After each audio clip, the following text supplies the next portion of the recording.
নিঃস্ব অবস্থায় কি দোয়া করতে পারেন একজন মানুষ, এই দোয়াটা শিখে নেন, ইনশাআল্লাহ আপনার জীবনের সমস্ত সংকট কেটে যাবে ইনশাআল্লাহ। আমি নিজেও এই দোয়াটা বেশি বেশি করার চেষ্টা করি। দোয়াটা হচ্ছে রব্বি ইন্নী লিমা আনজালতা ইলাইয়া মিন খায়রিন ফাকির। অর্থ হচ্ছে, হে আল্লাহ, তুমি তোমার পক্ষ থেকে আমার উপরে যে নেয়ামতগুলো দিবে, আমি এর জন্য ফকির হয়ে বসে আছি।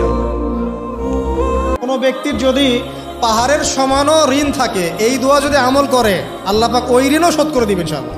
রিজিক তো বাড়বেই ইনশাআল্লাহ, আপনার যত ঋণ আছে ইনশাআল্লাহ আল্লাহ পাক শোধ করে দিবেন। আমার সাথে বলেন, দোয়াটা হচ্ছে আল্লাহুম্মা ইকফিনি বিহালালিকা আন হারামিকা ওয়া আগনিনি বিফদলিকা আম্মান সিওয়াকা।